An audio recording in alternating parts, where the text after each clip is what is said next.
Muchas gracias a todos y a todos los que nos siguen en este segundo Foro Internacional de la Innovación en la Justicia. Sin duda muy interesantes los resultados y muy inspiradores el esfuerzo de construcción que hicieron los equipos que participaron en estas mesas de We see trabajo. the efforts of the A teams that continuación, participated in these platicaremos sobre la modernización activities. sustentable Now del we will acceso a talk la about the justicia. sustainable Nos modernization of acompañan access to como justice. moderadora We Irene have as a Tello, facilitator directora Irene ejecutiva de Tello, Impunidad Cero, Executive Director Eva of Ortiz, Impunidad Cero, de Justicia Digital del Banco Interamericano de Desarrollo, Eva Ortiz from Tomás Favenik, director ejecutivo de Justicia Digital from LAFCO, the y Inter-American Hugo Concha Bank, Cantú, del Thomas Instituto Favenak de from Investigaciones LAVCO, and Jurídicas Hugo de la Concha Universidad Cantú from the Nacional Institute of Autónoma de México. Judicial Muchas Research gracias a from the todos. Les National cedo la University in palabra a Irene Mexico. Tello. Thank you, Muchas everyone, gracias. and now I give the floor to Irene Tello. Muchísimas gracias a todos y muy buenos días. Yo soy Irene Tello. Thank you, everyone, and good morning. I am Irene Tello. I'm Director of Impunidad Cero. It's a great pleasure for me to be here with everyone, especially talking about a topic that I think is vital with the current events, with the pandemics and all the pandemic and all the challenges that we have in the justice system to be able to have modernization in a sustainable way. What do we mean by this? What would be the necessary mechanisms to implement technological tools from different types that allow better access to justice, that make justice more efficient, and the necessary conditions for the application of these innovations in the justice system in Latin America? What would be these necessary conditions? And also, I think it's important to mention how to strengthen these new mechanisms or technological tools that are being used right now in justice. I think these are vital questions. In Impunidad Cero, we have dedicated a great part of our job to how we can use digital techniques for access to justice. And just to give you an example, it may seem very simple, but it's related to how to put a claim in this country. Something that we realize is that many institutions in Mexico do not have these tools for citizens to have access to justice, to reduce these numbers that are so high in Mexico, so that the citizenship has alternative channels with these institutions. But there are also other things that I think are very important to mention, and it's a great pleasure for me to talk to the people who we have here today, Hugo Concha and Thomas Favenek. I'm going to read a small biography of each of them. Hugo Concha Cantú is a researcher in the Institute of Judicial Research from the National Autonomous University in Mexico since 1994, and he's also a lecturer there. He also teaches in the National Autonomous Institute of Technology in Mexico in law school, and he has created different publications regarding the judicial system in Mexico. Additionally, he is director of the magazine Reforma Judicial. Thank you very much, Hugo. And now I'm going to introduce Thomas Favenek. He is co-founder and CEO of LabCo. He has more than 14 years of experience collaborating with the public and private sector, as well as civil society organizations in Brazil, Colombia, Ecuador, United States, France, Mexico. And since 2014, he has been living in Mexico, where he has coordinated different implementation and design projects for the assessment of public policies that are related to violence, policy reform, the strengthening of the criminal system, and forced disappearing. And he has collaborated with different cooperation organizations and international agencies such as ANID, the British Embassy, and UNDH, as well as the Mexican federal government and state and municipal governments from different entities. He has a master's degree in the Akali School from Harvard University, and he has a master's in business management in ESSEC Business School. Thank you very much, Thomas. And I will introduce the questions so that we can start with the first part of the session, and I will give the floor to Hugo Concha. Thank you very much. Okay, so I can speak now. I am very glad to greet you, Irene and Thomas, and the audience that is with us this morning. And of course, I would like to thank everyone for this important initiative of being able to talk about these topics that not only are they good ideas, but also they are necessary to move forward and modernize the justice tools in Mexico. In general terms, I think that justice, well, I think this is not very political or convenient, but the conditions that our justice system, specifically the administration of justice, is one of the greatest concerns that we should have as a country.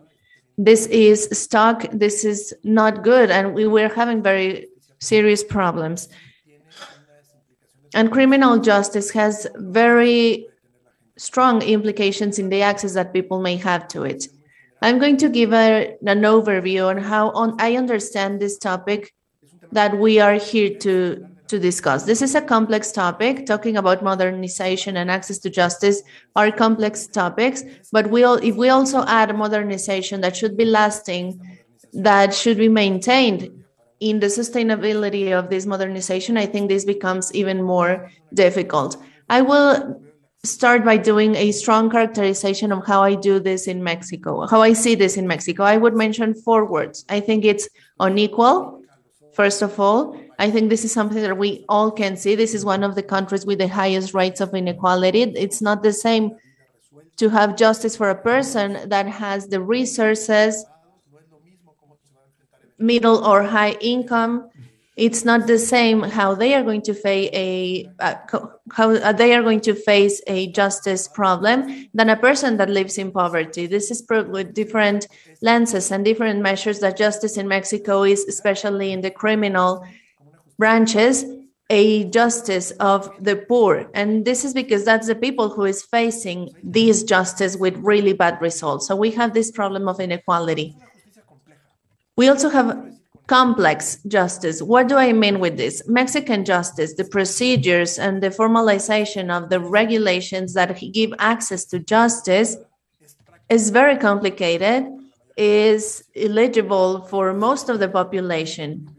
We live of this, we make a living out of this, but explaining a ruling, what this means, the different procedures and what they are, is difficult. We don't have an easy access justice in our minds for people to understand clearly, for them to know that in a conflict of a certain characteristics, whether it's civil, criminal, family, or labor, they don't know where they have to go or what they have to do. People don't know that. So that creates an opposite reaction, a certain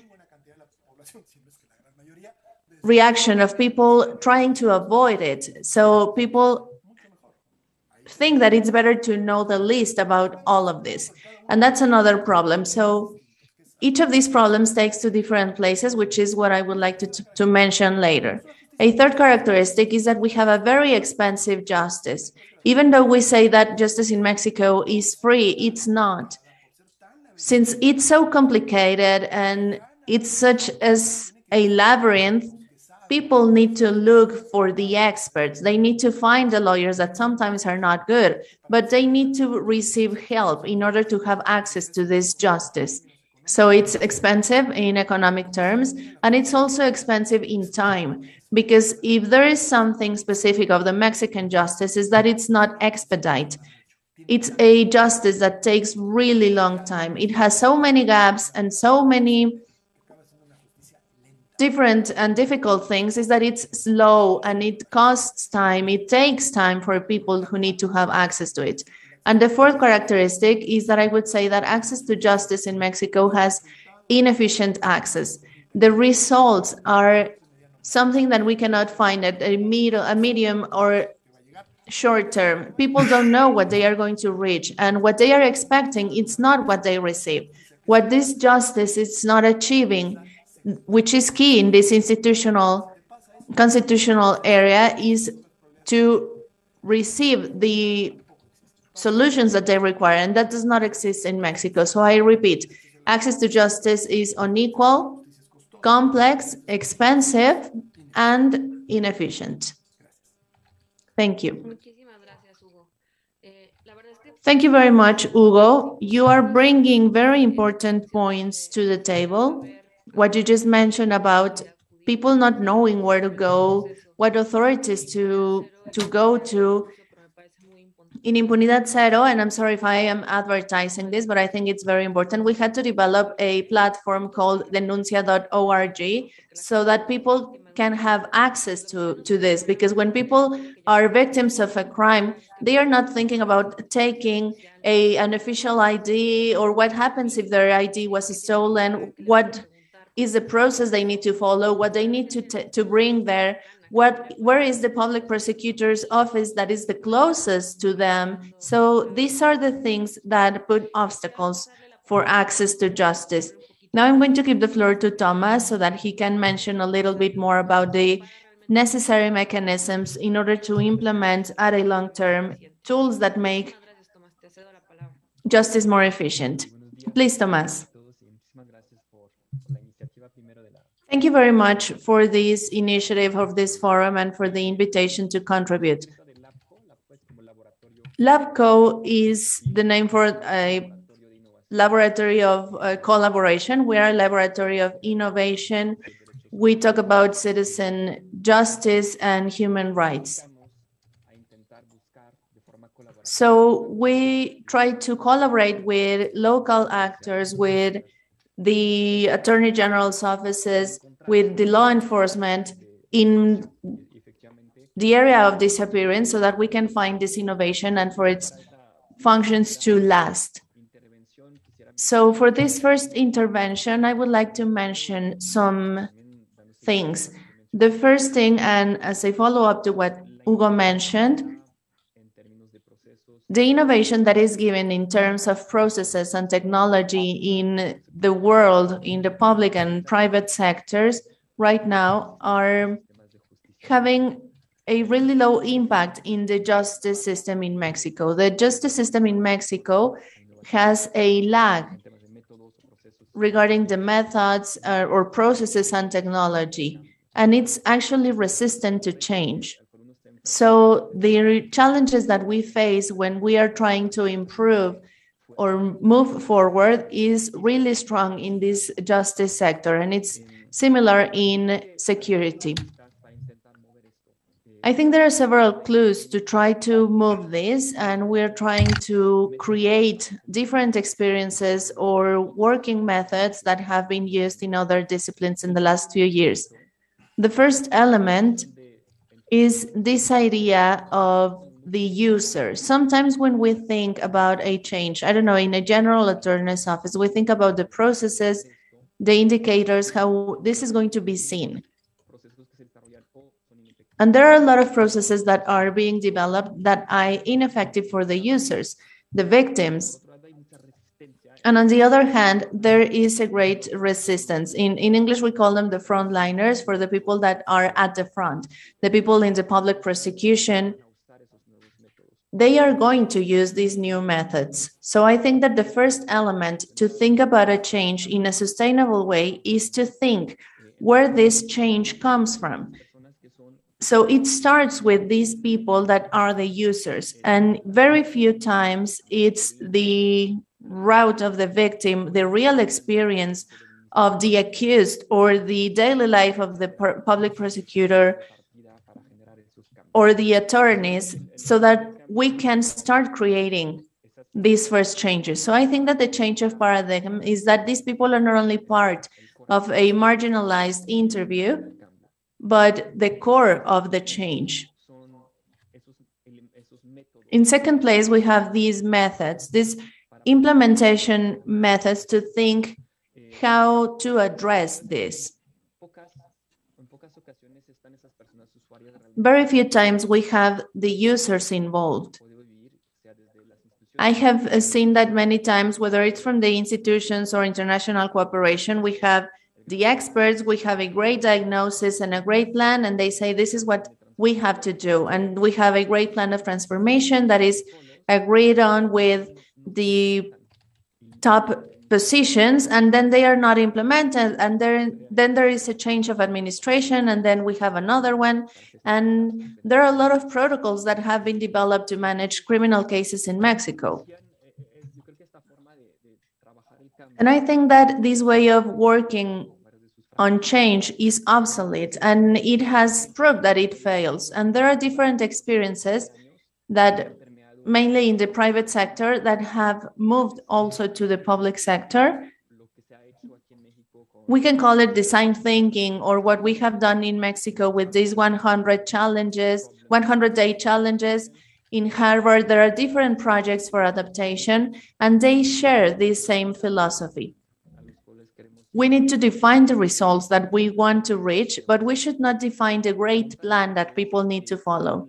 We need to establish teams that put in the line of the construction the users, the public prosecutor that is going to use the process and the technology, and we need to work with short cycles of trial and error, of feedback, around 2 weeks, so that we can move forward. And then we start with these practices, and once this is working and it's already part of everyday people's practice, and then we do the protocols, and then we do the changes in the law, and then we make sure that changes are built by the people who are going to operate them so that it works for them. And once it's being used, that it works for the context where it's going to be used, not in a laboratory in Chicago. And then we can move that to the law. Sometimes we think that we create a law and then the world is going to change by itself. But I think that the main point is to start with the people that are going to use these changes. Thank you very much, Thomas. I think that it's a time to continue addressing this before going to the trigger questions. I think this is a topic that may seem very easy, but due to the different types of innovations and modernization processes that we may have and the points that Hugo mentioned, this is a process that is so complex and works so bad that we need to consider where do we need to apply this. And we have the operators of the justice system. Are we thinking about the user? Are we thinking about public prosecutors? Are we thinking about police officers? What part of the process are we going to modernize? So I think we need to establish what are the challenges and the questions of each of them. And I want to hear you, Hugo, again, so that we can go deeper into these topics.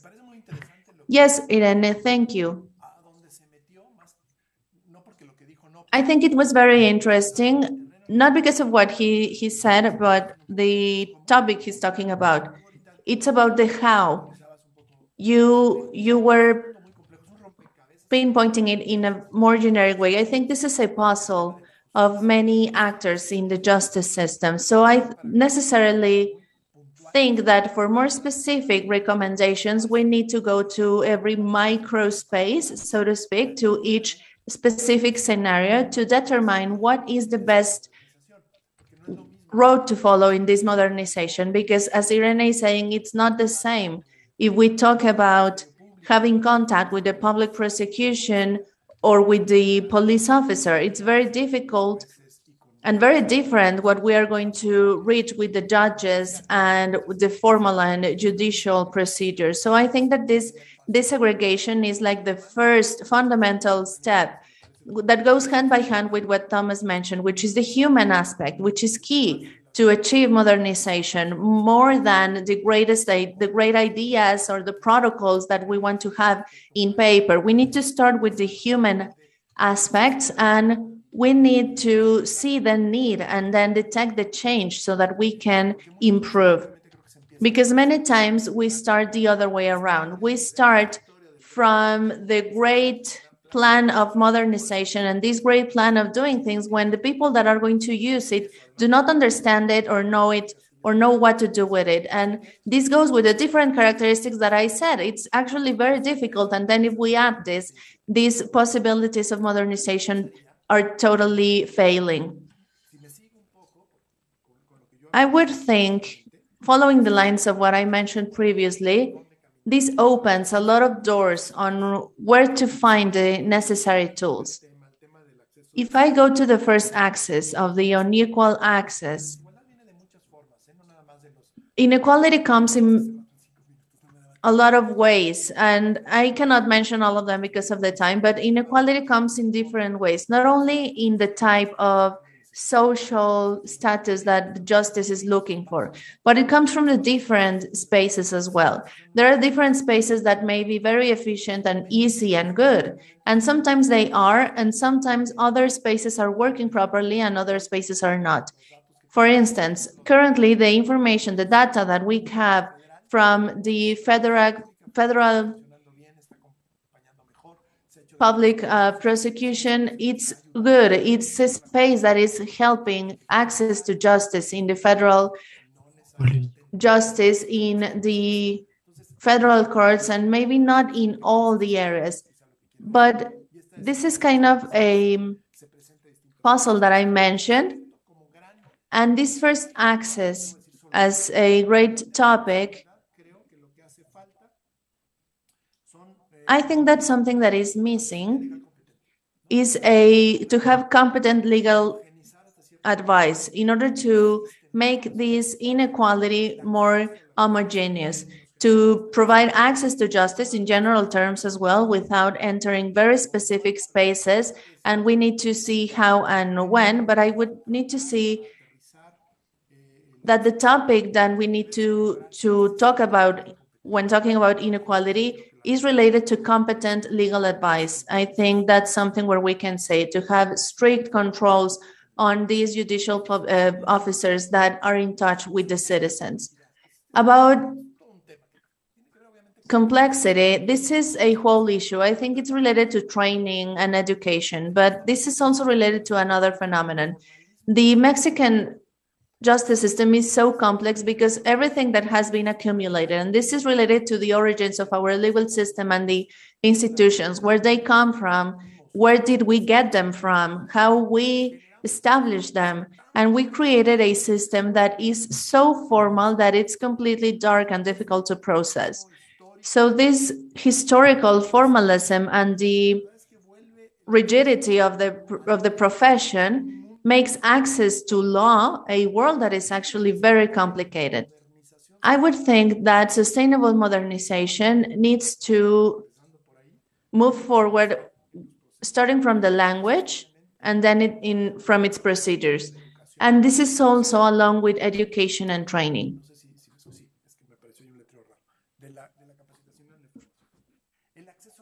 And having access to information. And also talking about the cost. Irene, I'm a little bit lost with the time. I don't know how much time I have. I don't know if I have 10 or 5 minutes. Okay, yes, they are asking us to finish this intervention. So yes, I think it's very important that you finish your idea. Yes, regarding the cost, I think it's something that we need to be very clear on. We have these long and dark procedures, and what this has created, it has created high costs of transaction and a lot of corruption. We do need to rethink how we can simplify and make justice cheaper in Mexico, but this is related to these other factors. So I would say that cost is a key topic, but should be checked in the end. I would go first to training and then to legal advice, and also education and training that I think is fundamental. And there's an extra one that I will talk about. I will just mention it without elaborating. And we have this access of an inefficiency to access. I think we need to have a simplification of the regulation, and we need to detect opportunities. I'm going to close with that. I will not say anything else because I am over my time, but I will talk about it later. Thank you very much, Hugo. I think that you are establishing very relevant points. Each of them requires a lot of details. And I think that what you're mentioning, the excess of formalism, is something that we need to talk about again, because it has to do with a lot of factors. Regarding impunity, I think that the excessive formalism that we have in Mexico is one of the causes that we have for impunity currently. And I think that we need to talk, as you say, how to allow more people to have access to a quality legal advice. I think that more projects such as Abogadas Violeta from the civil society, they are lawyers female lawyers that are offering advice to women that are victims of violence. And a woman that is deciding to start a legal process, they do not receive a proper legal advice, and they are re-victimized by the authorities when they are trying to report. So I think this is vital, and we can get all the talent that we have from all our law schools. We have a different degree in law every time, and I think it's important to review as well the quality of these studies all over the country. We have so many lawyers in the country. I think we need to take advantage of this so that we can provide good legal advice instead of people doing their social service, only taking photocopies, and they should be doing useful things. And now, Thomas, I will give you the floor so that we can close this first idea that you had on the previous presentation, and then we can start with the specific questions. And we can also take some of your comments from your interventions. Thank you, Thomas. Yes, maybe a comment on where we started. And I also have some reflections on how technology, specifically the new developments of artificial intelligence, can be a support here, but you will tell me when we can talk about it. I think that the starting point is to think about justice as a public service, first, for citizens. It may seem basic, but in very few times, the behavior of the institutions and the people that are part of it is what is related to it. Many people here have been to hearings, and the behavior of the people in the public prosecutor's office is not necessarily close to what the victim requires. Even though if they are representing the government, this is a service for the person, so that in the end, their cases don't go with impunity. So the starting point, I would say, thinking in the structure that justice is a public service for real people who are victims, and also for the accused, depending on where we are. And it should establish what we should do, the language that should be used, the modalities of the contact, for instance, you were robbed, someone robbed your cell phone on the street, and they tell you nothing is going to happen. Someone needs to explain this properly. So the starting point for me is to see what people need, specifically people who don't have a way to fund a private service, and that the processes and the methodologies of the people should be adapted to that.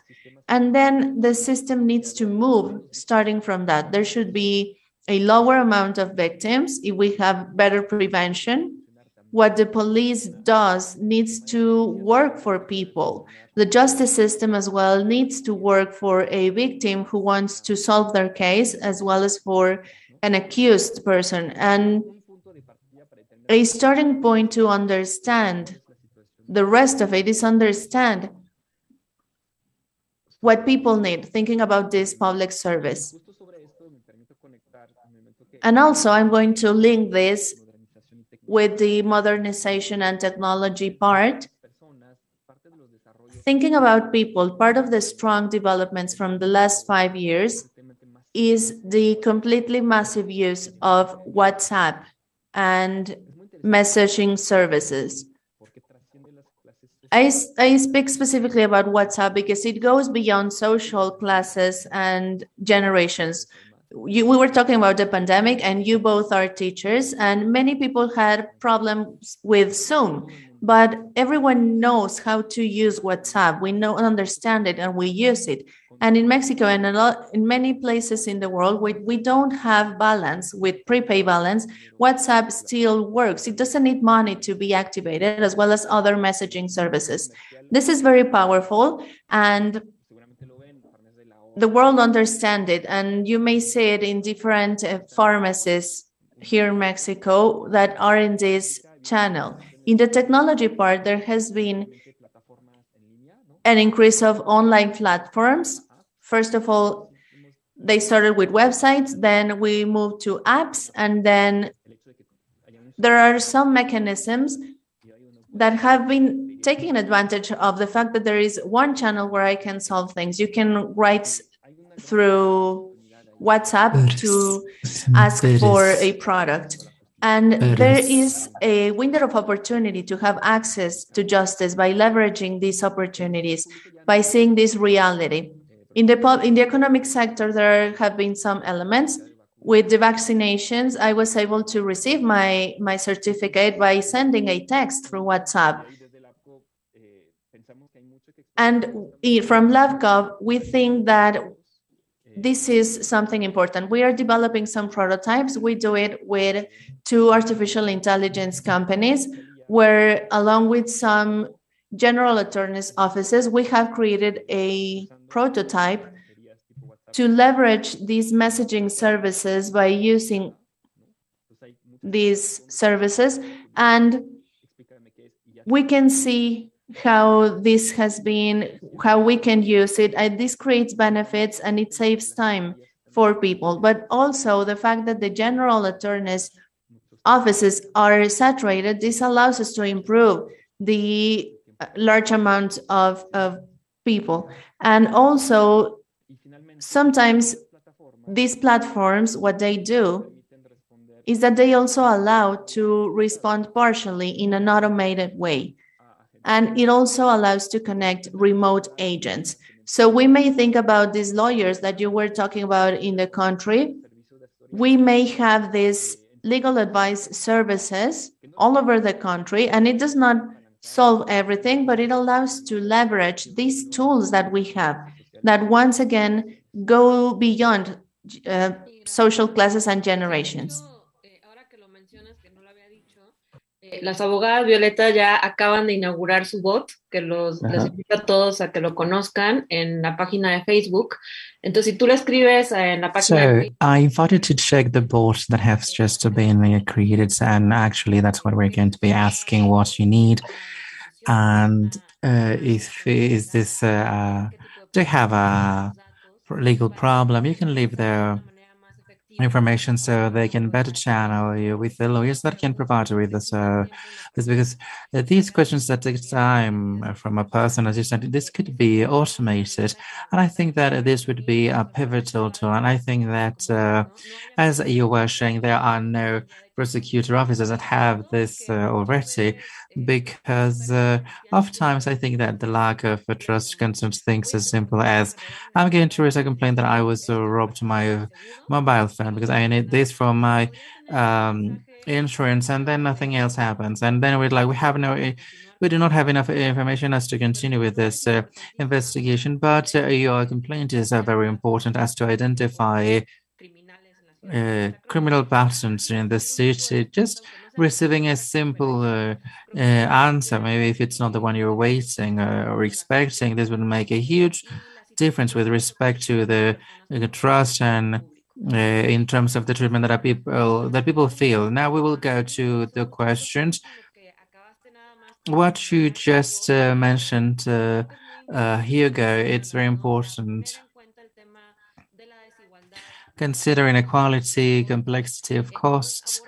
So approaching this last point to go into things that you would recommend, what could be done with regards to the points that you have just considered, as Thomas was saying, as a starting point, or success cases that you've seen and that could approach us further to what could best work in the country to have a better access to justice.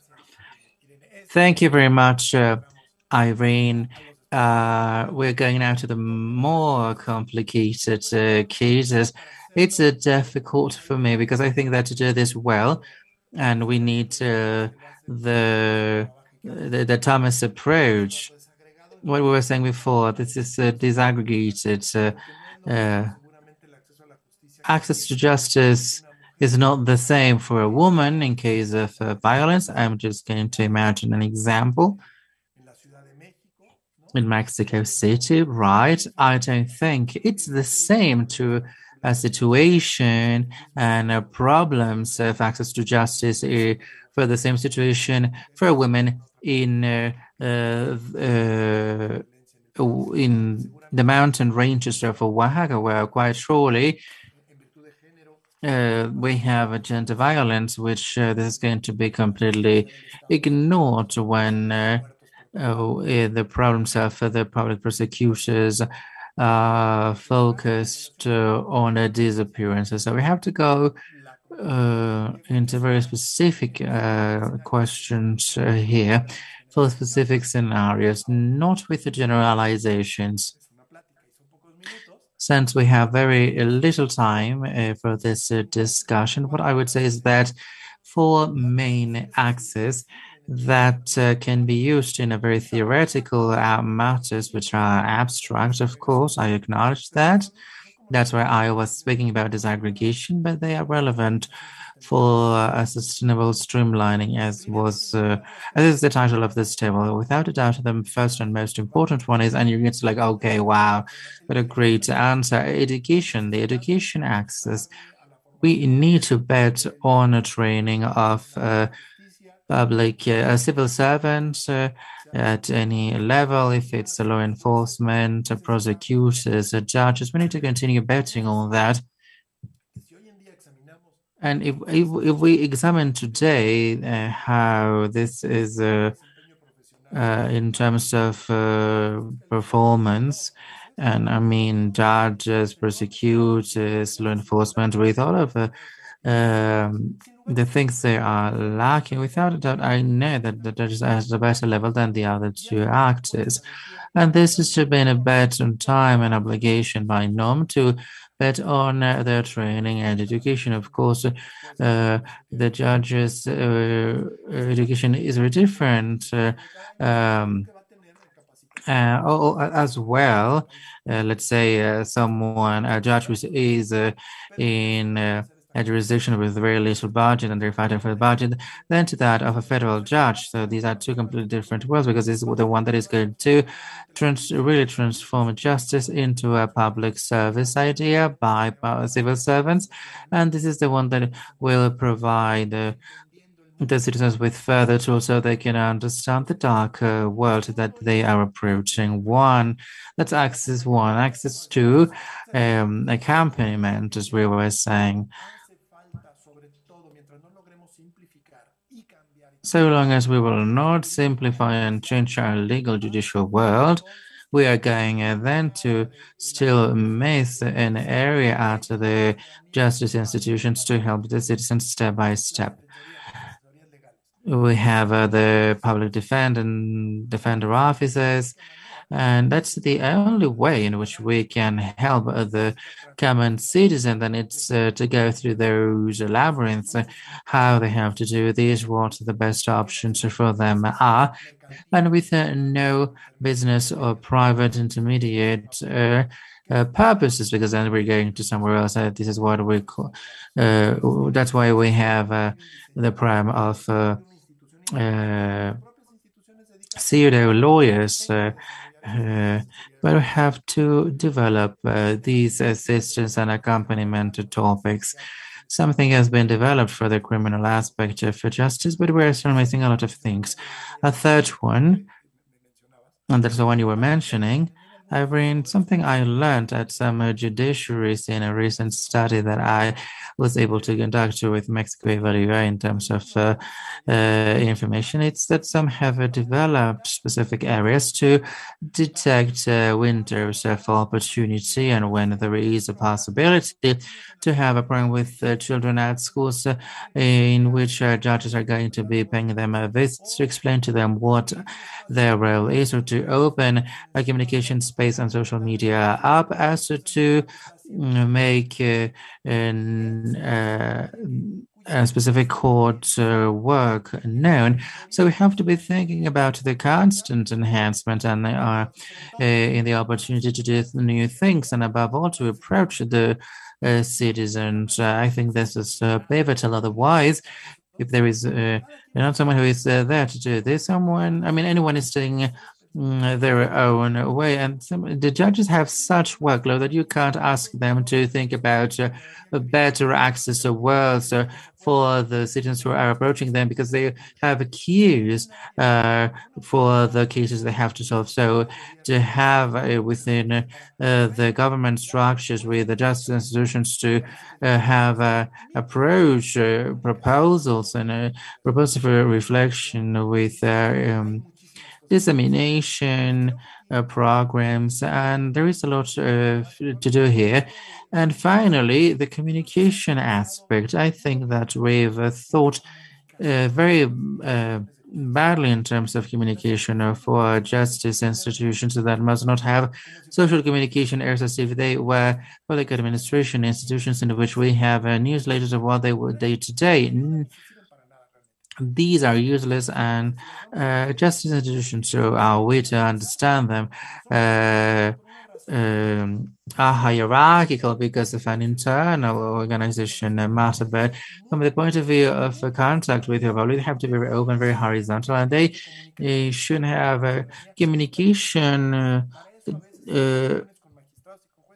ways which are completely different. So maybe the academia, maybe the organizations can help, like some kind of intermediary, to achieve this contact that is to be different, which is not bureaucratic and far away. This is what we have to make known. We have to make everything known, because sometimes everything is not understandable. Then we go to the last axis, which is technology, and which is cross to all others, but it can help a lot for that different contact. Thank you. Thank you, Hugo. I do believe that all of the justice system institutions should have their innovation areas devoted completely to that. We should not leave aside the relevance of the collaboration with civil society organizations, CSOs, and even with these areas, could focus on solving problems of the technological systems that are used internally instead of conducting the necessary innovations. Something we did was that the Federal State of Hidalgo's public Attorney General's office we had women who were raising complaints about gender violence, and then the process was left midway. So this is a problem of our vital time for cases of violence that can start to be tackled before they scale. Yeah, but what we're missing is for women to understand how the process will be and how the participation at the different stages of the process will be. And then we created a brochure for them to know how the criminal process is, what the participation at the different stages of the process was, with a very accessible language for them to understand what they could request the authorities. Another important problem we have in the country is that we have a very bad understanding of the criminal system. If there is no imprisonment, then the victims feel that there was no justice made, and that does not mean that the system failed. And this type of things that could seem simple, we should identify these areas of opportunities at all times. And this is an urgent study. These studies, but sometimes having a WhatsApp line, have a brochure would be more useful than other innovations, so that can turn out to be very costful.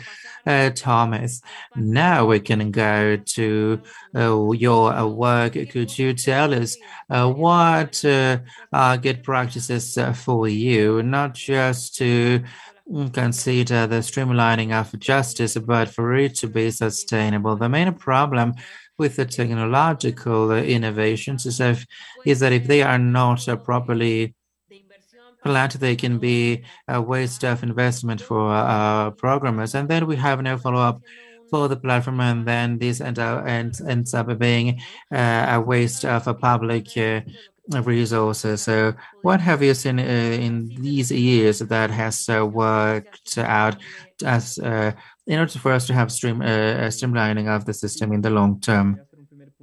One first point, which does not necessarily involve technology, and the second one about technology. The first one, innovation of processes and ways to work. to connect this with what Hugo mentioned, effectively, this has to be disaggregated. We do not have this huge systemic thing. This does not work. And again, I think that this has to start from the fact that we have public service problems. And the first point here is that this problem of people should permit to the institution, so either a public prosecution office, attorney general's office. They do not know what they are working. They cannot tell you exactly in the end what the problem of the society that they are dealing with is. They apply processes, legal norms, and they work a lot.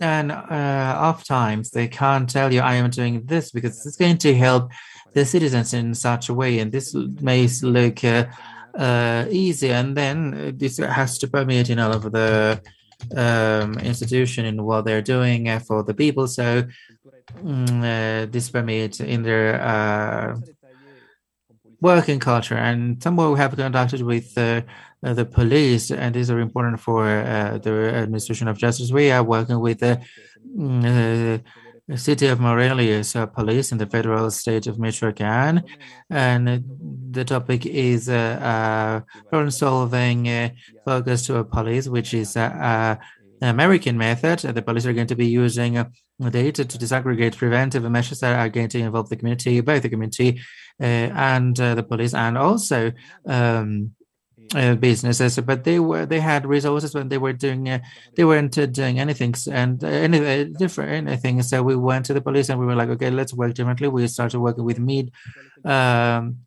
authorities. Okay, what's your main problem? What's your problem? Well, people here, they complain a lot because of cars being robbed. So how many did you have before? Well,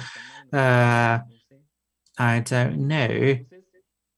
So the police wakes up every day and they were doing things, and they do not really know what the concerns of people were and to which extent. So the work with them was to reach out to them and make them understand and tell them, okay, your goal then is to decrease this. And they were like, yes.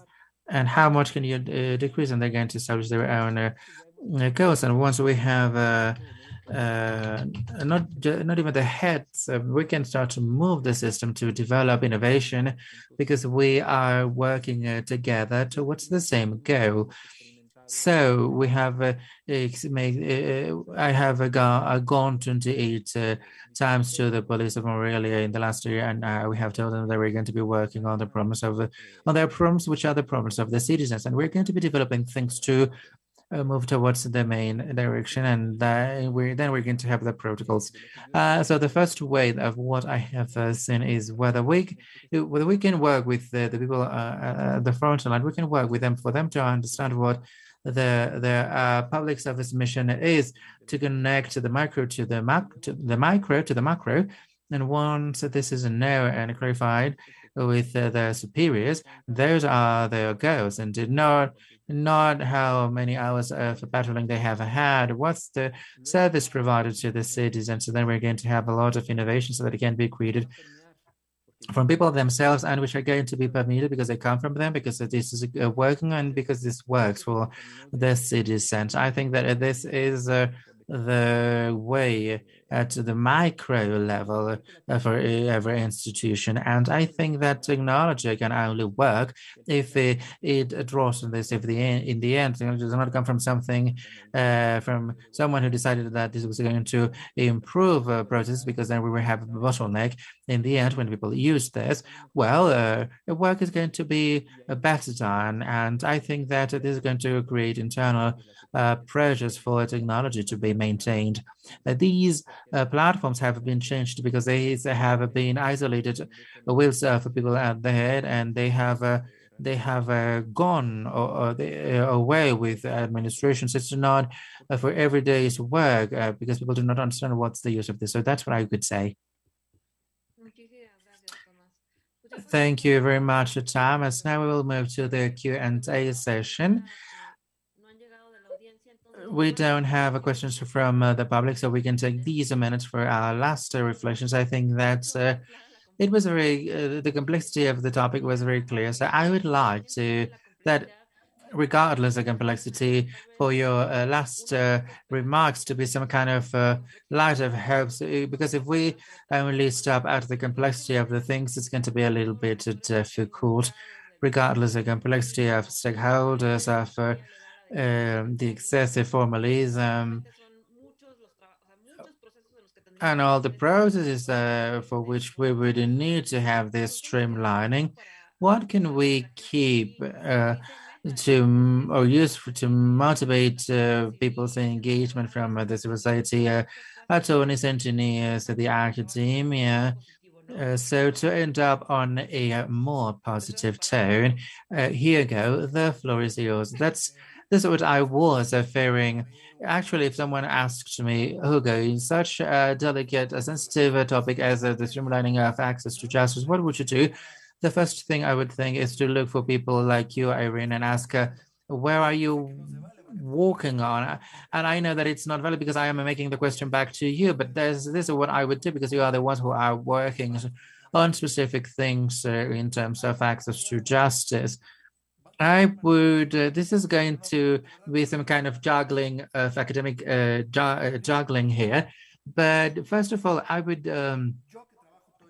since I work all the time on most time in justice topics, always with this, how can I say this, these specific principles, which was mentioned clearly by Thomas, we have to know that justice is a public service. So we're going to name the justices, whether this bill, maybe just the lecture I teach my students, we have to be convinced that justice is a public service. And two, and Thomas also said this, I would say this it in a different way. The justice is for everyone, is not from the authorities, is not of justices, is not of prosecutors. Before them, the justice is ours. The justice is something that we need to make us ours. And if we take it, we're going to start thinking, think it differently, because we have to do this, think it differently. In cultural terms, this came as part of the government functions that an authority was. We have seen justice like that dark world, which is imposed, which is difficult.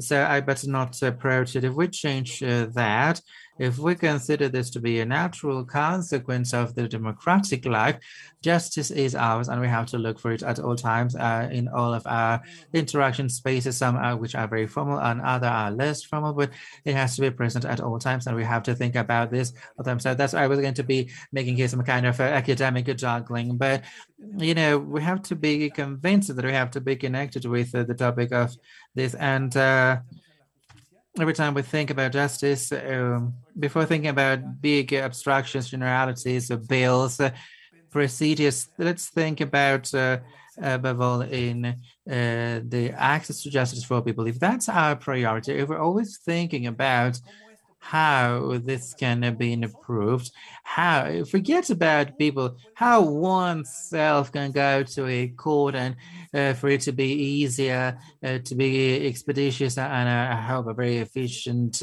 public service. If we always consider this to be a need of our social life, I think that we can contribute with something, with you know, some tiny grains of assistance. And something that I said before in my two previous interventions, we have to disaggregate, we have to take specific examples of access to justice, of who, how, when, not just to remain at big abstractions, like as a reflection. That's what I could tell you, Irene.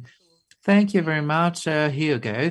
And yes, I think that it's always important to complement things, but also to show some roots, because if we remain at the complexity, it seems that we are not doing anything. And that's dreadful. But it's important to have some pathways just to, you know, point at them, you know, because as you were saying, this depends a lot on who wants to take this. I think that we should do this ever more a topic of everyone. We cannot have always the same people, the same organizations working on it.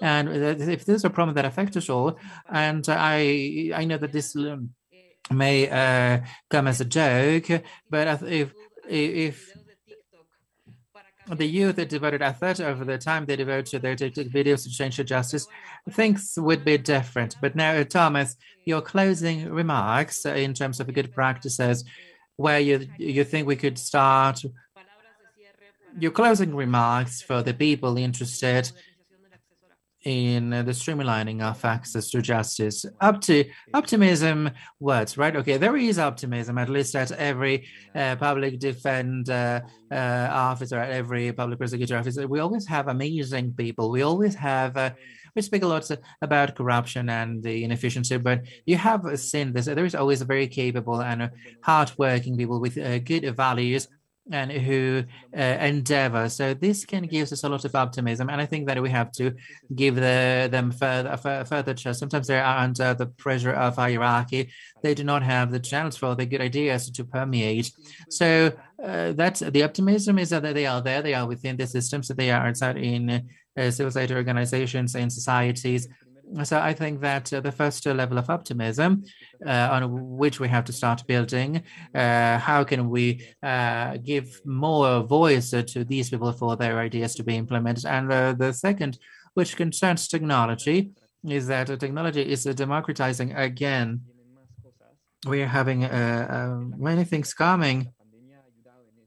Access during the pandemic has helped in this, and this has been democratized. The new technological direction allows for the strengthening of access for, as Hugo was saying, for the people who need it the most. And these two elements, I think that can give us optimism in terms of where we can go, so we can really have an actual access to justice in Mexico. Thank you very much, Thomas, and I want to thank you both for such an interesting talk. It's always a pleasure to meet you again. I want to thank Mexico, the Friedrich Haumann Foundation for such an important forum. I think this is a pivotal topic. Of course, our justice system has many problems, but innovation and what technologies do, the good practices, and what can be done with streamlining. I think that in short term, we could come out of the big crisis of the justice systems. And I want to invite you to follow with us. We have another interesting panel, and I want to thank you for your time in this space. And if you want to have a good practice, pay attention to denuncia.org so you can see how to raise a complaint against the crime. And thank you for having been with us. Thank you very much and have a great day, everyone. Thank you, Irene.